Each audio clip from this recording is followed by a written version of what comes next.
Di dalam kanun kita ada aturan semua orang yang berada di Aceh. Jadi bukan hanya orang Aceh, artinya kan bisa jadi orang dari luar gitu. Mereka harus tunduk dan patuh kepada aturan-aturan yang berlaku di Aceh gitu. Jadi termasuk yang mereka misalnya tidak boleh makan di bulan Ramadan, tidak boleh minum. Itu bagian dari mereka harus menghormati nilai-nilai syariat Islam yang berlaku di Aceh.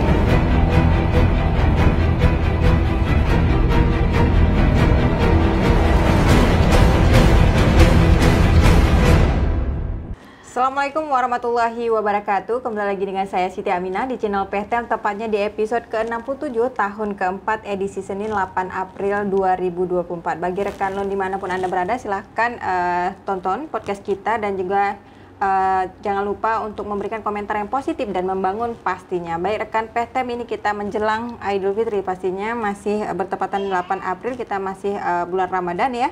Kali ini kita akan mengangkat tema yang menarik seputaran tentang Satpol PP dan WH ujung tombak penegakan syariat Islam di Kota Banda Aceh bersama narasumber kita Ibu Roslina SAG MHub.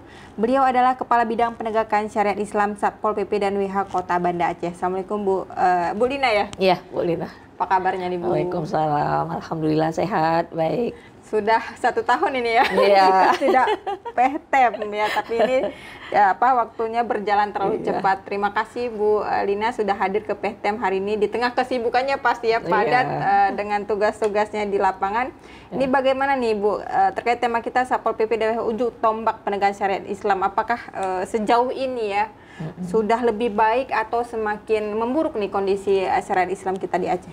Ya, alhamdulillah. Untuk tahun ini, kalau untuk kondisi di bulan Ramadan dibandingkan dari tahun lalu, kami melihat perubahan ke arah yang lebih baik. Jadi di Ramadan tahun ini kami melihat lebih baik dari yang tahun lalu. Pelanggaran-pelanggarannya tidak terlalu banyak, dan alhamdulillah masyarakat dan pelaku usaha sudah patuh dengan aturan yang dikeluarkan oleh Forkopimda Banda Aceh. Oke, berarti yang selama ini banyak melanggar berarti UMKM atau seperti atau pelaku usaha yang lain? Iya, untuk pelanggaran pedagang kaki lima yang banyaknya ya, yang memang harus dipantau terus menerus oleh Satpol PP WH, karena banyak pedagang-pedagang kaki lima ini yang mereka berjualan di badan-badan jalan, sehingga kondisi itu tentunya mengganggu ketertiban lalu lintas di Kota Banda Aceh, membuat macet jalan-jalan di jam-jam menjelang buka puasa. Oke, ada aturan khusus nggak nih Bu Lina terkait tentang tidak boleh menggunakan badan jalan untuk berdagang bagi UMKM atau seperti apa? Ya, untuk berdagang di badan jalan memang tidak diperbolehkan. Jadi memang untuk kawasan jalan-jalan protokol terutama itu tidak diizinkan pedagang kaki lima berjualan di badan jalan. Jadi selama ini penertiban yang dilakukan karena kondisi sebelumnya di sebelum Ramadan pelanggaran PKL itu kan tidak seperti saat bulan Ramadan. Kalau bulan Ramadan kan mereka jualannya di jam 4 itu, bahkan di jam 3 mungkin sudah mulai berdagang. Ini kan banyak pedagang-pedagang dadakan. Beda dengan hari-hari yang bukan bulan Ramadan, itu hanya 1-2 yang jualannya, dan itu lebih mudah ditertibkan. Tapi kalau bulan Ramadan ini padat, sangat banyak orang yang berjualan. Artinya semua tuh Satpol PP ataupun WH turun ke lapangan untuk menertibkan pada bulan. Berapa titik tuh di Kota Banda Aceh? Iya benar. Ada beberapa titik, terutama yang di kawasan Masjid Raya Baitur Rahman, kemudian di Jalan Tentara Pelajar, terus di Jalan Syekh Mudawali, kemudian di kawasan Garuda, kemudian di Sentral Takjil di Jalan Atik Pahlawan, itu juga dilakukan pengawasan supaya tidak terjadi kemacetan lalu lintas. Diawasi itu maksudnya hanya dilihat secara kasat mata atau memang nih Satpol PP atau WH-nya langsung menjaga ya, mulai dari buka usahanya sampai tutup, atau seperti apa nih sistem aturannya? Kalau di jalan-jalan protokol ini memang tidak diizinkan mereka berjualan. Jadi memang Satpol PP standby di lokasi. Kalau ada pedagang yang ingin buka usaha di situ, langsung ditegur untuk pindah. Dan kemarin itu diarahkan mereka untuk jualan di ex terminal Kedah, ke sana. Tapi kalau misalnya di pusat-pusat takjil ada beberapa titik yang memang diizinkan. Jadi di tempat-tempat yang diizinkan itu kita hanya melakukan pengawasan supaya tidak terjadi tidak sembarangan parkir sehingga membuat macet. Jadi lebih ke pengaturan jangan macet saja. Oke, baik, pemirsa PTM juga kita melihat bagaimana rute ya juga di Kota Banda Aceh dipadati oleh UMKM dan juga masyarakat untuk memburu takjil pastinya. Tapi di bulan Ramadan ini Bu Lina tentu juga masyarakat PTM penasaran apakah misalnya kedai-kedai boleh dibuka pagi atau memang pada waktu tertentu saja? Ya, untuk kedai-kedai, warung, kafe dan sebagainya ya. Selama bulan Ramadan ini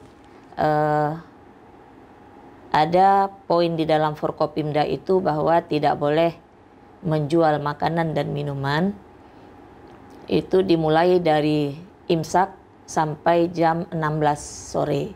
Jadi sampai asar.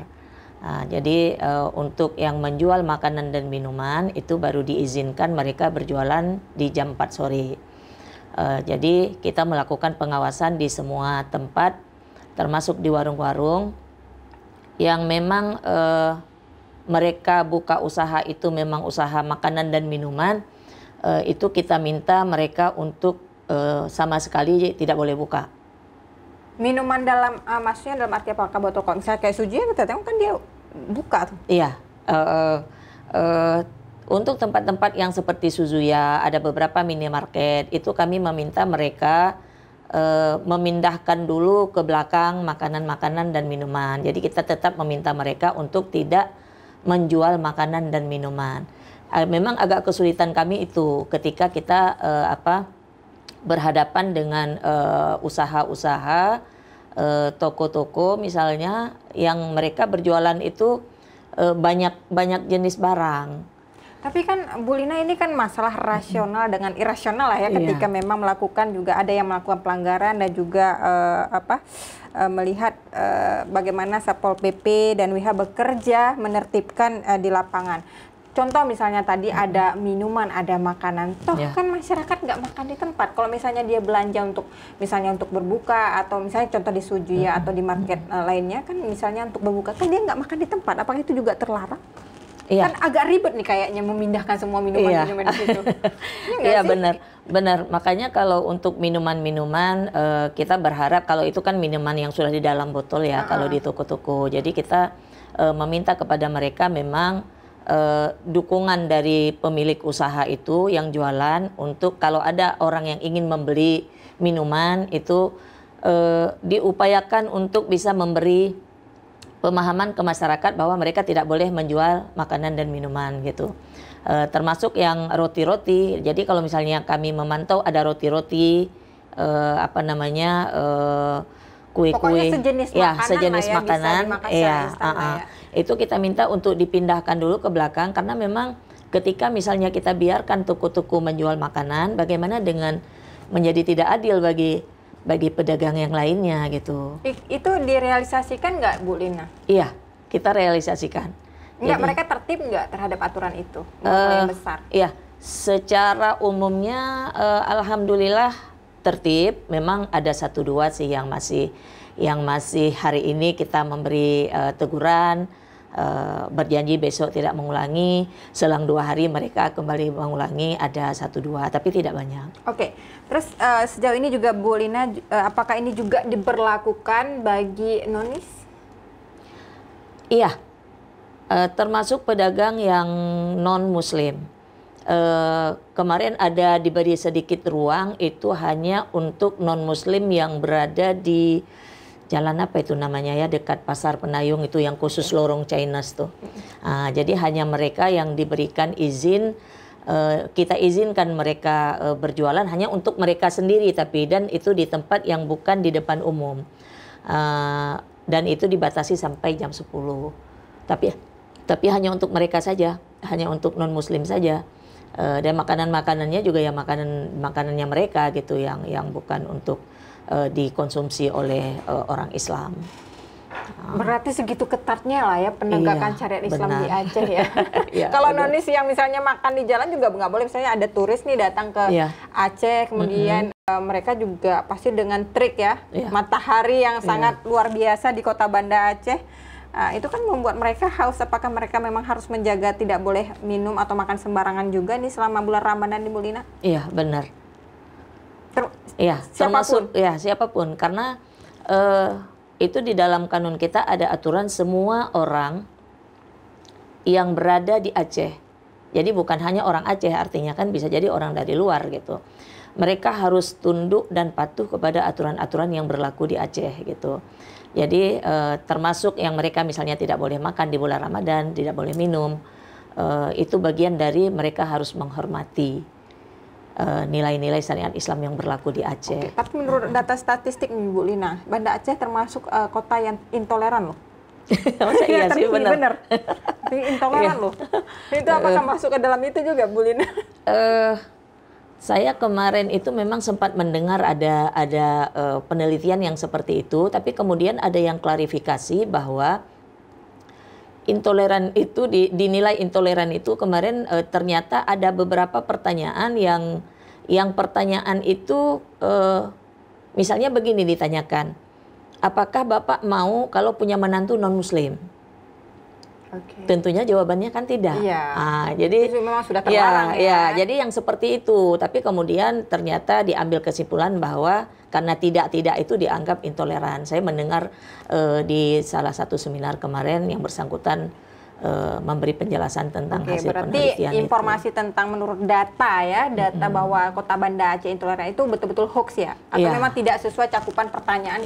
Tidak sesuai pertanyaannya. Jadi ketika dijawab tidak, memang itu kan harus dijawab tidak gitu kan. Jadi ketika dijawab tidak, kemudian mereka berkesimpulan bahwa Banda Aceh ya, Aceh apa Banda Aceh intoleran gitu. Kota Banda Aceh lah. Kota Banda Aceh. Benar, makanya padahal tidak demikian. Agak lucu juga ya.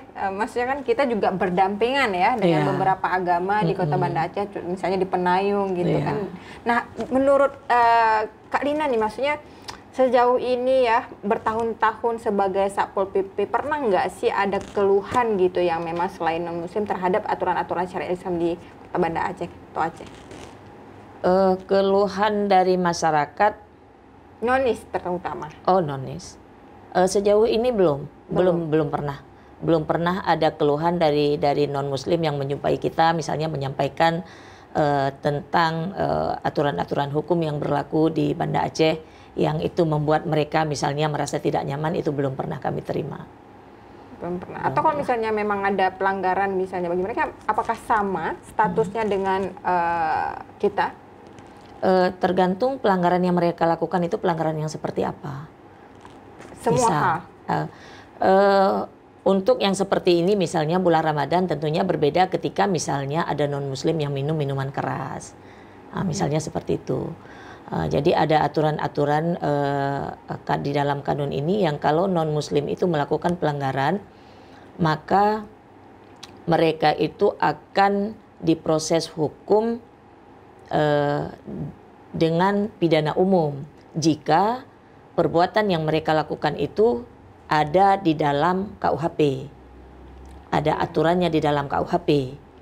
Tapi kalau misalnya perbuatan yang mereka lakukan itu tidak ada aturannya di dalam KUHP, tapi ada diatur dalam kanun jinayat, maka mereka juga diproses sesuai dengan aturan-aturan dalam kanun jinayat. Dan non-muslim ini dia bisa menundukkan diri kepada hukum Islam. Artinya misalnya ada non-muslim ini bersama-sama orang Islam minum minuman keras. Yang muslim kan sudah jelas dia akan diproses dengan dengan kanun jinayat, dengan syariat Islam. Tapi untuk mereka yang non-muslim bagaimana kan itu.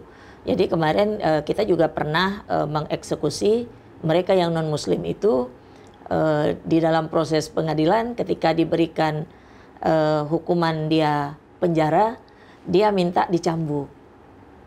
Oke. Jadi ini dia sempat viral juga ya? Ya, dia menundukkan Kenapa diri. minta dicambuk? Karena lebih instan, maksudnya cepat Mungkin, prosesnya mungkin, atau ya. kalau penjaranya berapa lama tuh? Kalau dia hitungannya kalau misalnya 1 kali cambuk itu sama dengan 1 bulan dalam penjara. Berarti yang nulis kemarin itu apakah maksudnya berapa tahun penjara kalau misalnya dihukum? Kemarin mereka dicambuk 8 kali judi. Mereka judi kemarin itu. Ada yang 8 kali, ada yang 12 kali. Itu kalau kita yang ada beberapa orang kemarin itu ada sekitar 7 atau 8 orang gitu. Jadi kalau misalnya dia kena cambuk 8 kali, ya kalau hukuman badan menjadi 8 bulan. Sehingga mungkin dia memilih Yalah, kalau dipukul sih 8 kali diobati langsung sembuh kali ya. Iya. Beda misalnya kayak pelaku misalnya zina bisa sampai 100 kali ya, itu bisa sampai pingsan. Ada nggak yang meninggal? Belum sih, belum ada yang ya, meninggal. belum ada kasus kayak misalnya punishment yang diberikan terus membawa korban, nggak ada ya. Belum. Cuman membawa efek jerah nggak nih kalau misalnya hukuman-hukuman seperti itu? Karena kan ini menjadi kayak perhatian juga ya dari karena kita otonomi khusus dan juga punya aturan tersendiri dan juga menjadi perhatian dunia nih kalau misalnya ke Aceh, sehingga orang datang ke Aceh kayak serem deh kalau misalnya melakukan maksiat nanti kena cambuk gitu loh. Ya, sebahagian orang saya kira kalau pelaku yang sudah pernah mendapat hukuman, ketika kita tanyakan setelah eksekusi, mereka menyampaikan mereka tidak mau mengulangi lagi. Artinya mereka berarti jera dengan hukuman yang mereka terima gitu. Karena memang sakit, tapi juga malu ya karena di hadapan. Ya, di depan umum ya. Ada nggak sampai pindah kampung gitu? Belum ada informasi sih sampai hari ini apakah mereka ada yang pindah. Karena kebanyakan pelaku-pelaku itu orang yang datang dari luar, yang terkadang mereka di sini hanya ngekos atau sewa rumah. Oh, bukan asli, maksudnya warga Aceh ya, Bu Lina? Jarang. Kadang juga dari kabupaten lain, tapi mereka melakukan pelanggaran syariat di Banda Aceh. Tapi bukan orang asli Banda Aceh gitu. Mereka tidak berKTP Banda Aceh umumnya. Oh gitu. Tapi Bu Lina, menarik nih ya pemirsa PHT memang terkait tentang bagaimana Satpol PP dan WIH menjadi ujung tombak penegakan syariat Islam. Kalau misalnya nggak ada Satpol PP dan WIH, terus siapa lagi yang menegakkan ya? Tentu kita bersama nih masyarakat Kota Banda Aceh dan populasi Aceh, tidak hanya lembaga Satpol PP saja. Tapi di bulan Ramadan nih Bu Lina, sudah berapa orang nih ketangkep? Gara-gara melanggar ya, banyak makan di luar atau memang kebelet memang nggak tahan lagi sampai buka ya, langsung di depan umum. Nah ini jangankan WIH, ini Tuhan aja ditantang kayaknya. Gimana nih Bu Lina, berapa orang nih sudah? Sampai yang kemarin belum banyak sih, baru 2 orang yang kita temukan, anak muda yang tidak berpuasa. Tapi selain yang tidak berpuasa itu, sebelumnya kita ada menemukan beberapa pedagang kaki lima yang berjualan di jam 10. Jam 10 pagi mereka sudah jualan gitu. Jadi saya memberi arahan ke teman-teman yang bertugas di lapangan untuk misalnya hari ini kita menemukan mereka gitu di awal Ramadan kemarin itu di puasa pertama dan kedua, sampaikan ke mereka. Kami menganggap begini, mungkin mereka belum tahu gitu, mungkin mereka belum tahu tentang aturan. Jadi sampaikan ke mereka supaya jangan berjualan di sebelum jam 4 sore. Jadi kalau ada mereka jualan, minta mereka pulang untuk besok dan seterusnya mereka jualannya di jam 4 sore, jangan di jam pagi. Dan di pertama Ramadan, kedua dan ketiga kita terus melakukan itu. Tapi ada juga kita temukan pedagang, sudah kita nasihatin besok jam 10 kewalahan ya, kayaknya Satpol PP mau ya kewalahan untuk memperingatkan ya. Iya, karena tidak semua orang mungkin paham atau ada yang paham tapi mungkin coba-coba gitu. Atau ada yang seperti ini Bu Lina, misalnya paling hari ini, ntar juga nggak datang lagi ya, gitu bisa ya. jadi Biasa begitu. Atau Satpol PP-nya cuma lewat doang, patroli Ya, gitu. benar, Dia berpikir benar. seperti itu sehingga melakukan pelanggaran berulang kali ya Bu Lina. Ya, Tapi kali ini betul-betul nggak dilepasin ya. Iya, nggak. Barangnya kita ambil, barangnya kita sita dan tidak kita kembalikan. Dulu pernah kita kembalikan di puasa sebelumnya ya, tahun lalu. Kita ambil dagangannya, kemudian kita minta mereka ambil di jam 4 sore. Tapi ternyata itu tidak membuat perubahan gitu. Besoknya mereka ulang lagi, lusanya mereka ulang lagi gitu. Tapi Bu Lina, pernah nggak sih Satpol PP atau WH itu merazia? Tapi katanya nih, ini masyarakat bilang nih Satpol PP sama WH betul-betul nggak pro rakyat deh, rakyat kecil terus dibasmi rakyat kecil, terus yang dirazia rakyat besarnya mah dibiarin aja. Contohnya misalnya kayak pedagang asongan, itu nggak boleh ya? Pedagang asongan yang Kayak ya keliling-keliling itu dirazia juga nggak? kalau mereka hanya jalan saja, maksudnya mereka hanya melintas gitu ya. Kalau hanya melintas itu tidak apa-apa. Tapi ketika mereka berhenti meletakkan dagangannya, kemudian yang tempat mereka letakkan dagangan itu di tempat yang tidak diperbolehkan, yaitu akan diminta pindah. Oh, kalau pengemis itu masalah ke WH juga? Oh iya, itu PP ya, di Satpol PP. Kayaknya semakin menjamur nggak nih Bu Lina dari kacamata Anda menjelang Idul Fitri? Memang masih tetap ada, apalagi kan sekarang fokus kami kan lebih kepada di jam siang ya, di jam 3. Jadi banyak regu yang memang dikerahkan untuk melakukan tugas pengawasan jam 3 sampai jam 11 malam. Jam 11 malam mereka buka puasa pun di lapangan itu teman-teman personil. Oh gitu. Bu Lina pernah nggak, maksudnya ketika menangkap pengemis pernah nggak melihat orang tuh ternyata pendapatannya lebih wow gitu? Ya. Kenapa pengemis juga harus ditertibkan? Kan mereka juga cari uang. Tapi kan apa juga itu masuk, udah include ke dalam aturan? Iya. Itu masuk di dalam ketertiban umum ya, itu tugasnya Pol PP. Jadi termasuk gelandangan yang tidur-tidur di taman-taman kota, kemudian pengemis, pengamen juga, terus badut-badut itu di jalan, anak-anak juga yang minta-minta di jalan, itu semua ditertibkan. Dan itu memang dalam aturan itu tidak boleh. Tapi kan mereka juga cari uang nih Bu Lina. Ya, cuma kan mereka cari uang, tapi kita berharap kan mereka cari uang itu tidak dengan cara yang seperti itu. Dan ketika mereka juga berada di persimpangan-persimpangan jalan, itu tentunya juga mengganggu ketertiban di jalan, kemudian juga akan lebih elok dan terhormat ketika misalnya mereka mencari rezeki dengan cara yang lain tapi yang bukan menjadi pengemis. Oke, gitu.